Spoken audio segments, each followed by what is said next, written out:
Saya hamba Allah dari Jawa Barat ingin bertanya suatu hal.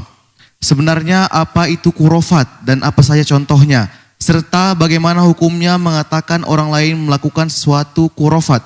Mohon jawabannya Buya. Syukron. Wassalamualaikum warahmatullahi wabarakatuh. Khurafat adalah lafaz yang punya makna. Makna secara bahasa, ada makna secara istilah. Dan istilah pun berbeda-beda. Istilahnya menurut kelompok berbeda dengan istilah kelompok yang lain. Kalau khurafat itu ada hadis khurafah. Itu kisah pada zaman Nabi bercerita kepada istri beliau tentang satu hal. Lalu istri Nabi mengatakan hadis khurafah. Hadis yang khurafah itu artinya apa? Cerita yang indah. Cerita yang menyenangkan itu khurafah. Mula-mula seperti itu. Lalu Nabi mengatakan, atadruna mal khurafah? Kamu tahu apa khurafah? Nabi menjelaskan khurafah itu ada seorang laki-laki, rajulun. Ya. Asaratul jinnu. Jadi ada seorang laki-laki ditangkap oleh jin. Fama kata fihim, kemudian tinggal bersama jin ini adalah dalam tempo yang panjang. Tinggal bersama jin tempo yang panjang, faraddauhu ilal insi, kemudian setelah itu sama jin dikembalikan kepada bersama manusia. Tolong ini kisah ini jangan dijadikan cerita nanti hidang di Gunung Cermai lalu seminggu pulang cerita aneh-aneh, bukan itu. Ini cerita ini Imam Ahmad menyebutkan kisah ini, biarpun kisah ini diperdebatkan oleh para ulama hadis, biarkan ulama yang memperdebatkan, kita membaca riwayat Imam Ahmad bin Hanbal. Kemudian laki-laki itu bercerita tentang a'ajib, hal-hal yang menakjubkan yang ditemui di saat dia bersama golongan kaum jin. Yang menakjubkan. Buah menakjubkan kisah-kisah aneh-aneh. Lalu setiap orang mendengar cerita aneh, itu disebut hadithu khurafah. Ceritanya khurafah. Khurafah itu nama orang. Jadi khurafah itu nama seseorang. Asli begitu. Ini kisah kembali kepada. Jadi khurafah itu kisah nama orang yang waktu membaca cerita yang unik dan aneh di saat dia bertemu dengan kaum jin. Ini adalah kalau kita kembalikan kepada nama dan kisah yang ada pada zaman Nabi. Biarpun setelah itu diperdebatkan tentang kebenaran hadis ini. Oke lah, kita pinggirkan ini, kita kembali kepada makna khurafat. Secara bahasa dulu khurafat itu dari kharaf. Kharaf itu adalah orang yang rusak akal. Apa? Kharaf itu kerusakan akal. Kalau kharufar rajulu orang yang rusak akalnya. Kharufar rajulu orang yang rusak akalnya. Tapi ini makna bahasa tidak bisa kita bawa ke makna istilah. Khurafat dalam makna istilah adalah cerita bisa saja benar ditambahi sesuatu yang tidak benar, atau murni tidak benar yang sudah menjadi sebuah keyakinan di masyarakat dan disebarluaskan. Kurang lebihnya seperti itu. Berarti sesuatu yang benar tapi ada tambahannya, atau sesuatu yang murni tidak benar, termasuk di dalamnya nanti mitos dan sebagainya itu. Nah, cerita yang tidak benar disebarkan.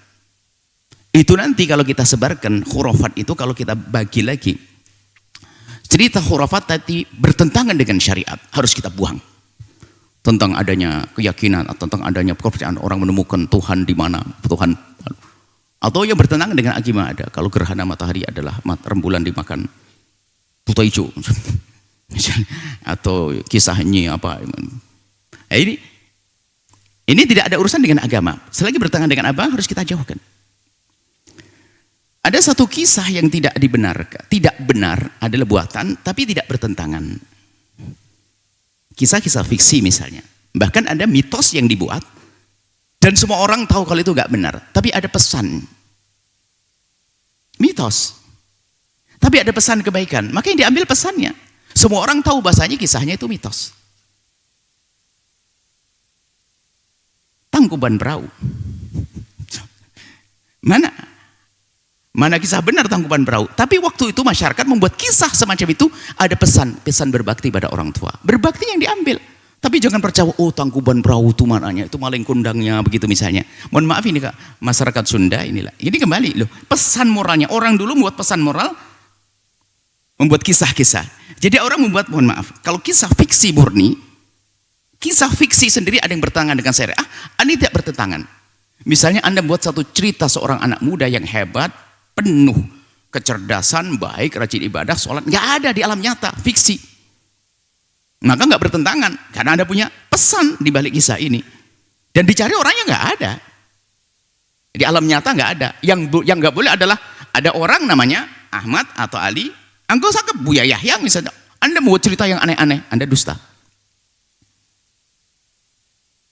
Nah, jadi ada yang cerita yang disampaikan itu bisa saja memang itu kalau begini besok khurafat ada memang tidak pernah terjadi lalu menjadi sebuah keyakinan.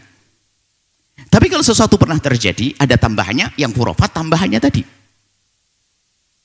Ada cerita tentang biasanya kita suka nambah-nambah cerita kan. Cerita tambahan. Sebetulnya ceritanya hanya begitu saja. Seorang laki-laki datang ke masjid, sholat, Masya Allah menangis, begini. Ditambahan, oh waktu mau masuk masjid tadi begini, tambahannya. Nah ini orang biasa suka pendustain nambah. Pendusta yang canggih itu adalah menumpangkan dustanya di balik kisah nyata. Oh, ini bahaya sekali. Lah ini khurafat di sini yang paling berbahaya. Kadang ditempelkan di agama. Lah mungkin ini loh yang sering diantem orang tentang khurafat, cerita benar ditumpangkan dalam urusan agama. Cerita dusta ditumpangkan dalam kebenaran, ditumpangkan. Ya tambahan tadi, sehingga cerita aslinya ada, tumpangkan di balik ini. Nah, jadi khurafat itu adalah memang sesuatu yang bertentangan dengan kebiasaan, kadang bertentangan dengan akal, bertentangan dengan keyakinan, kemudian disebarkan. Itu khurafat. Lalu bagaimana? Maka kita temukan di alam nyata ini sebagian orang mengatakan khurafat, bagi bukan khurafat. Bukan khurafat dikatakan khurafat. Sebagian yang anti, mungkin anti, orang yang anti, misalnya ada sekelompok yang semoga Allah memberikan hidayah, anti tasawuf, yang mengingkari pelajaran tasawuf, anti akidah ahli sunnah wal jamaah misalnya. Ahli sunnah wal jamaah mempercayai adanya namanya karamat misalnya. Sehingga orang Mu'tazilah atau mengambil pemikiran Mu'tazilah yang anti keramat, dia mengatakan keramat adalah kisah khurafat. Ayo. Jadi keramat, menurut orang yang mempercayai keramat adalah benar, tapi orang yang tidak percaya dengan keramat adalah kisah khurafat. Padahal menurut orang ahli sunnah wal jamaah keramat ada karomah, kejadian luar biasa yang terjadi pada seorang soleh, seorang alim, seorang soleh yang luar biasa, di luar kebiasaan. Tapi bagi yang tidak percaya keramat akan disebut sebagai apa? Khurafat. Maka lihat tuduhan sebagian kaum mengatakan sufi adalah datang dengan khurafatnya. Sehingga khurafat ini bisa seperti kalimat bid'ah. Untuk senjata menghancurkan. Kalau ingin meruntuhkan orang langsung ini ahli bid'ah, ini ahli khurafat. Sehingga sufi adalah katakan ahli khurafat karena dia sering mendatangkan kisah-kisah keramat. Kisah-kisah aneh-aneh. Nah ini seperti itu khurafat. Jadi ada khurafat menurut sebagian orang tapi hakikatnya bukan khurafat. Sehingga waktu Sayyidina Umar berkata bahwasanya ya Sariyah al-Jabala. Sayyidina Umar di tempat yang jauh ternyata pasukan mendengar suara Sayyidina Umar. Kalau kita ahli sunnah wal jamaah, ahli hak mengatakan bahasanya itu keramat Sayyidina Umar. Yang lain mengatakan tidak logis. Itu khurafat. Dari mana tempat yang jauh? Belum ada handphone, belum ada telepon, tidak ada khurafat. Loh, begitu mudah mengatakan khurafat dan itu kesalahan terjadi. Beginilah kisah khurafat, makanya untuk menyatakan khurafat yang batil yang harus diingkari ini harus kita lacak. Siapa yang melakukannya dan kisahnya seperti apa, maka jangan juga gampang Anda mengatakan khurafat. Coba saja Anda lihat sekelompok kaum muslimin menuduh ulama-ulama negeri kita ini dengan tradisi-tradisi hebatnya. Kaum tasawufnya, lihat khurafat. Jadi ini istilah dipakai sebagian orang untuk menjustis, untuk menghukumi saudaranya sebagai orang keluar dari wilayah iman. Termasuk kayak bid'ah, ini bid'ah, maulid bid'ah, ini bid'ah, semuanya bid'ah. Jadi seperti itu. Padahal kalau kita rinci kayak tadi masalah khurafat. Bisa jadi ternyata itu adalah sesuatu kebenaran, akan tapi bagi yang tidak percaya mungkin menganggap itu sebagai khurafat. Selesai di sini. Kemudian bicara tentang karomah.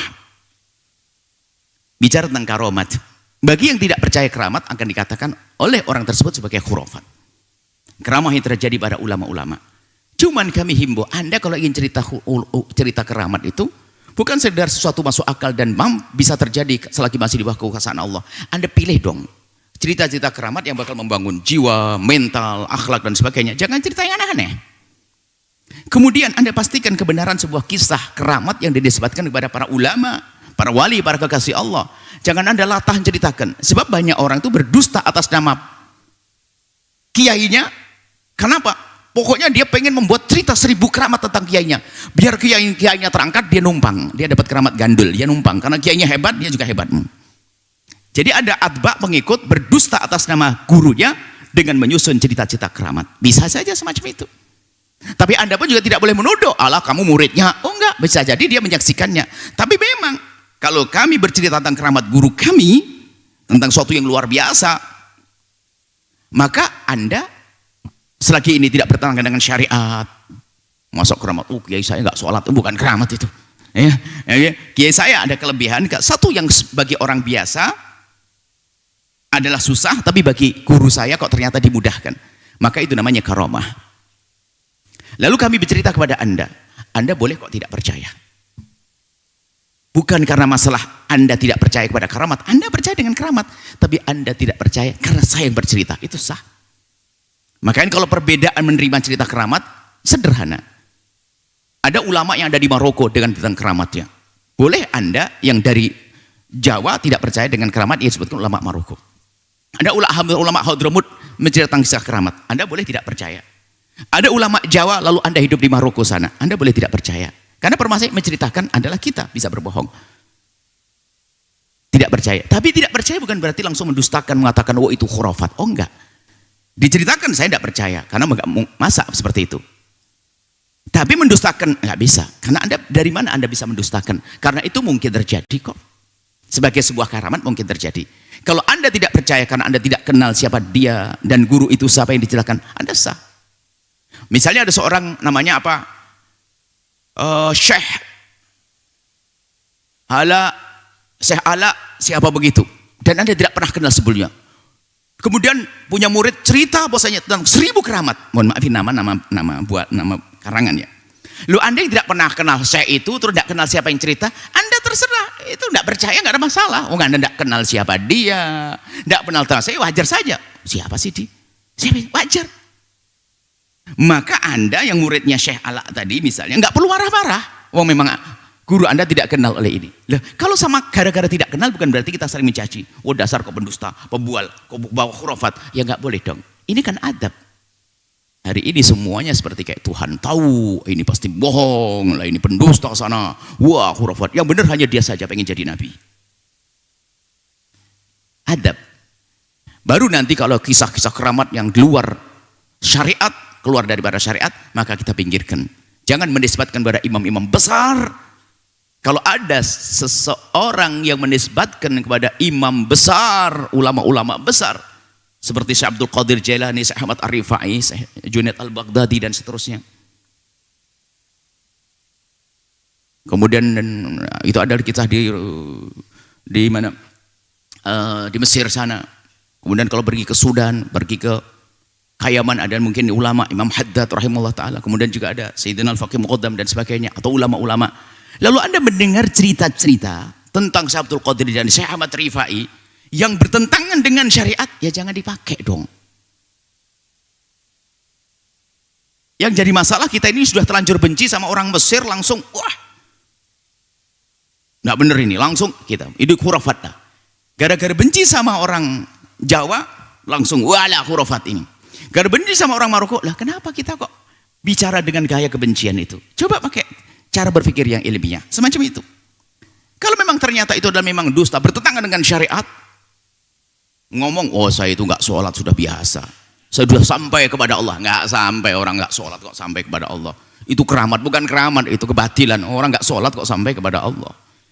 Ini misalnya keramat. Kita bisa memilah, jadi gitu loh. Jadi maksud kami adalah sejukkan hati dulu. Lepaskan kisah kebencian, dengki, dendam. Kemudian setelah itu kita menyikapi pembahasan-bahasan saya ini ada dengan ilmu. Kalau dengan hawa nafsu lihat caci maki olok-olokan. Sehingga dikit-dikit mengatakan itu adalah takhayul, itu khurafat. Senjata khurafat ini biasa dipakai oleh orang yang biasa membid'ahkan orang juga. Senjata membid'ahkan senjata khurafat. Kalau sudah tidak cocok ini khurafat, tidak cocok ini bid'ah. Lah kenapa kok kita yang diajari dari kecil belajar menjaga lesan, tak taunya gampang mengambil, oh ini bid'ah, ini khurafat. Lah ini kan jadi masalah. Waspada, hati-hati. Menghukumi sesuatu sebagai hal yang khurafat, batil, sama seperti hal yang menghukumi yang bukan bid'ah, sebenarnya menggurui bid'ah yang sesat. Harus kita kan sesat, khurafat sesat.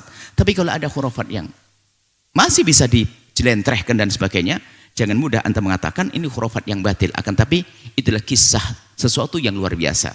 Apakah disebut dengan istilah karamat atau yang lainnya. Jadi waspada untuk menilai seseorang, itu harapan kami. Insya Allah sudah jelas ya. Jangan gampang Anda menilai orang lain dengan penilaian yang negatif, apalagi berkenaan dengan hal-hal yang sifatnya khariqun lil adati, keluar dari kebiasaan. Tapi tolong, para ustadz, para pembimbing, tidak perlu kita mendatangkan kisah, biarpun Anda melihat sesungguhnya kejadian yang luar biasa pada guru Anda, tapi orang nggak mampu menerima nalarnya. Bukankah para kekasih Allah sudah disebutkan dalam kisah para wali-wali? Para kekasih Allah itu kalau mendapatkan karomat, disembunyikan karomat itu. Seperti seorang perempuan menyembunyikan darah haid, bukan diobral. Apalagi jika orang awam tidak mampu menampungnya. Bisa malah salah faham, jadi fitnah dan seterusnya. Anda pandai-pandai dong milih, apa yang harus Anda ceritakan. Keramat yang paling hebat dari Imam Syafi'i adalah ilmu yang tersebar ke penjuru dunia. Keramatnya Imam Nawawi karangannya banyak yang bisa dibaca oleh semua orang. Gak usah cerita yang lain-lain. Itu saja keramat-keramat istiqomah. Dikatakan afdalul karamat, jangan cerita yang aneh-aneh juga. Supaya tidak Anda jadi bahan untuk dihantam oleh sebagian orang dengan istilah khurafat, padahal itu bukan khurafat. Atau karena Anda tidak selektif dalam memilih kisah, bisa jadi Anda termasuk penukil khurafat yang sesungguhnya. Maka waspada. Nuhibbukum fillah. Mencintai semua karena Allah. Semoga Allah menjadikan kita hamba yang saling mencintai. Allah menjadikan kita juru damai di negeri ini. Wallahu a'lam bishawab. Setelah Anda menyaksikan video ini, jangan lupa berselawat kepada baginda Nabi Muhammad sallallahu alaihi wa alihi wa sahbihi wasallam.